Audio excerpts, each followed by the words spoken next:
Item ಯಾವುದೇ ಇರಲಿ try ಮಾಡಿ ಆಚಿ ಚಿಕನ್ ಮಸಾಲಾ. ಜೊತೆಗೆ ವಿ ಅನ್ನೋ ಅಕ್ಷರ ಇಲ್ಲದೆ ನೋಡಿ, ಅತಿ ಹೆಚ್ಚು ನೀವು ದೇವ್ರ ಪೂಜೆ ಮಾಡ್ತಕ್ಕಂಥದ್ದು, ಟೆಂಪಲ್ ವಿಸಿಟ್ ಮಾಡ್ತಕ್ಕಂಥದ್ದು, ದೈವಾರಾಧನೆಯನ್ನು ಅತಿ ಹೆಚ್ಚು ಮಾಡಬೇಕಾಗತ್ತೆ. ದೈವಾರಾಧನೆಯನ್ನು ಜಾಸ್ತಿ ತುಂಬ ಮಾಡಿದಾಗ ನೋಡಿ, ವಿರಾಟ್ ಕೊಹ್ಲಿ ಆದರೂ ಆಗ್ಬೋದು, ಅಥವಾ ವಿಜಯ್ ಮಲ್ಯ ಆದರೂ ಆಗ್ಬೋದು. ಯಾಕಂದರೆ ನಿಮ್ಮ ಒಳಗಡೆನೇ ಅದಿರುತ್ತೆ. ಯಾಕಂದರೆ ಈ ಇಬ್ಬರು ಏನು ಸಾಮಾನ್ಯ ಮನುಷ್ಯರಲ್ಲ, ಇಬ್ಬರ ಹೆಸರು ಎಲ್ಲ ಕಡೆ ಓಡಾಡ್ತಕ್ಕಂಥದ್ದು. ಅವರು ವಿರಾಟ್ ಕೊಹ್ಲಿನೂ ನೋಡಿದ್ದೀರಾ, ವಿಜಯ್ ಮಲ್ಯ ಅವ್ರನ್ನೂ ನೋಡಿದ್ದೀರಾ. ಆದರೆ ನೀವು ನಿಮ್ಮ ಒಂದು ಪುಣ್ಯ ನೀವು ಸಂಪಾದನೆ ಮಾಡ್ಕೊಳ್ತೀರಾ, ಅದರಲ್ಲಿರುತ್ತೆ ನೀವು ವಿರಾಟ್ ಕೊಹ್ಲಿ ಆಗ್ತಿರೋ ವಿಜಯ್ ಮಲ್ಯ ಆಗ್ತಿರೋ ಅನ್ನೋದನ್ನು.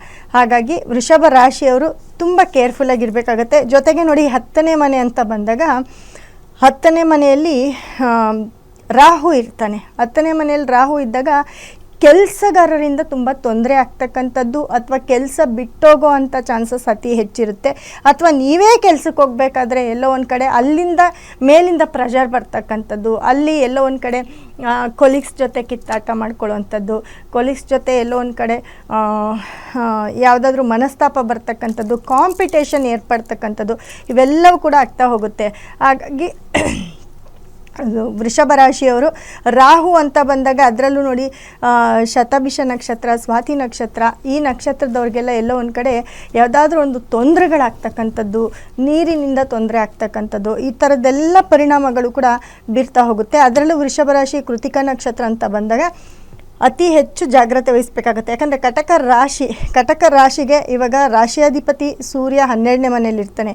ಗುರುಗೆ 12ನೇ ಮನೆಯಲ್ಲಿ ಸೂರ್ಯ ಇರೋದ್ರಿಂದ ಎಲ್ಲ ಒಂದು ಕಡೆ ತುಂಬ ನೀರಿನ ಹತ್ರ ಹುಷಾರಾಗಿರಬೇಕಾಗುತ್ತೆ. ಮತ್ತು ನೋಡಿ, 4, 5ನೇ ಮನೆ ಸಿಂಹ ರಾಶಿ ಅಂತ ಬಂದಾಗ ಸಿಂಹ ರಾಶಿಯಲ್ಲಿ ಶುಕ್ರ ಮತ್ತು ಕೇತು ಇರ್ತಾರೆ. 5ನೇ ಮನೆಯಲ್ಲಿ ಶುಕ್ರ ಕೇತು ಇದ್ದಾಗ ಆರೋಗ್ಯದ ಸಮಸ್ಯೆ ಕೂಡ ಅತಿ ಹೆಚ್ಚು ಆಗ್ತಾ ಹೋಗುತ್ತೆ. ಆರೋಗ್ಯದ ಸಮಸ್ಯೆ ಅಂತಂದರೆ ಕಿಡ್ನಿ ಪ್ರಾಬ್ಲಮ್ ಇರ್ಬೋದು, ಅಥವಾ ಲಂಗ್ಸ್ ಪ್ರಾಬ್ಲಮ್ ಇರ್ಬೋದು. ಈ ರೀತಿ ಒಂದು ಆರೋಗ್ಯ ಸಮಸ್ಯೆಯನ್ನು ಕೂಡ ನೋಡ್ಕೊಳ್ಬೇಕಾಗತ್ತೆ. ಈ ಆರೋಗ್ಯ ಸಮಸ್ಯೆ ತುಂಬ ಅತಿ ಹೆಚ್ಚು ಇದೆಲ್ಲೋ ಒಂದು ಕಡೆ ಅತಿಯಾಗಿ ಕಾಡ್ತಕ್ಕಂಥದ್ದು, ಇಲ್ಲ ತುಂಬ ಮೆಡಿಸನ್ ತಗೊಳ್ತಕ್ಕಂಥದ್ದು, ಅಥವಾ ಆಲ್ರೆಡಿ ಆರೋಗ್ಯ ಸಮಸ್ಯೆ ಏನಾದರೂ ಇದ್ರ ಕಿಡ್ನಿ ಸಮಸ್ಯೆ ಆಗಿರ್ಬೋದು, ಲಂಗ್ಸ್ ಪ್ರಾಬ್ಲಮ್ ಆಗಿರ್ಬೋದು, ಯೂರಿನರಿ ಫಂಕ್ಷನ್ಸ್ ಏನಾದರೂ ನಿಮಗೆ ಇನ್ಫೆಕ್ಷನ್ ಆಗಿದೆ, ಅದು ಕೂಡ ಅತಿ ಹೆಚ್ಚು ಆಗ್ತಕ್ಕಂಥದ್ದು. ಈ ಟೈಮಲ್ಲಿ ಅದಕ್ಕೆ ಟ್ರೀಟ್ಮೆಂಟ್ ತೊಗೊಳ್ಳೋವಂಥದ್ದು, ಅದಕ್ಕಾಗಿ ದುಡ್ಡನ್ನ ಖರ್ಚು ಮಾಡ್ಕೊಳ್ಳೋವಂಥದ್ದು, ಇವೆಲ್ಲ ಸ್ವಲ್ಪ ಹೆಚ್ಚಾಗ್ತಾ ಹೋಗುತ್ತೆ. ಇದಕ್ಕೆ ನೋಡಿ ಪರಿಹಾರ ಮಾಡ್ಕೊಳ್ಬೇಕಾಗತ್ತೆ ವೃಷಭ ರಾಶಿಯವರು. ಯಾಕಂದರೆ ಟೈಮ್ ಚೆನ್ನಾಗಿಲ್ಲ ಅಂತ ಹೇಳಿದಾಗ ಎಲ್ಲ ಒಂದು ಕಡೆ ಪರಿಹಾರ ಮಾಡ್ಕೊಳ್ಬೇಕಾಗತ್ತೆ. ಮತ್ತು ನೋಡಿ, ನಿಮಗೆ 5ನೇ ಮನೆ ಕನ್ಯಾ ರಾಶಿಗೆ ನೇರ ಶನಿ ದೃಷ್ಟಿ ಇರೋದ್ರಿಂದ ಮನೆಯಲ್ಲಿ ಎಲ್ಲ ಒಂದು ಕಡೆ ಮಕ್ಕಳ ಬಗ್ಗೆ ಸ್ವಲ್ಪ ಯೋಚನೆ ಮಾಡಬೇಕಾಗತ್ತೆ.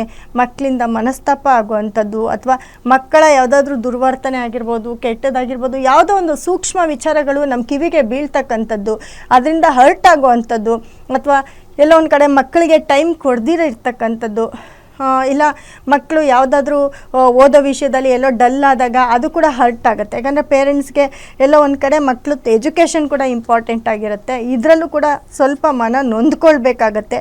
ಹಾಗಾಗಿ ಇದನ್ನು ಸ್ವಲ್ಪ ನೋಡ್ಕೊಳ್ಬೇಕಾಗತ್ತೆ ವೃಷಭ ರಾಶಿಯವರು. ಜೊತೆಗೆ ನೋಡಿ, 8ನೇ ಮನೆ ಅಂತ ಹೇಳಿದೆ.